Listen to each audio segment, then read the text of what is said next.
Times the United States government has bombed its own citizens, Part 2. In 1921, West Virginian coal miners wanted to unionize in order to gain better wages and better labor practices. Unfortunately, the corporations disagreed with this and tried to intervene. Confrontations between the corporations and the coal miners continued to escalate over time as they continued to try to unite the workers.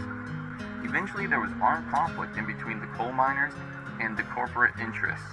The coal mining corporations owned the towns that all these coal miners lived in. They were called company towns. They owned the housing, the store, the clothes that the miners wore.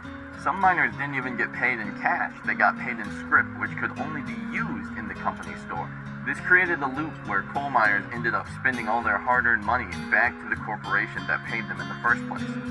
This created a de facto indentured servitude towards the corporation.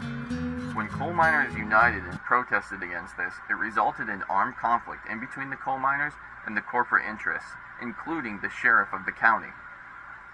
This resulted in the Battle of Blair Mountain, where the sheriff's department rented private airplanes in order to drop both explosive bombs and poison gas bombs on the miners.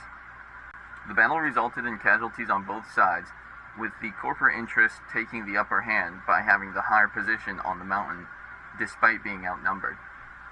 Eventually, the conflict drew to a close as the U.S. military arrived on scene.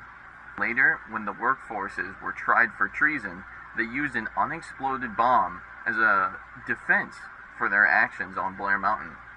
The Battle of Blair Mountain represents the largest labor uprising in U.S. history. Follow and repost for more U.S. history. This is the way.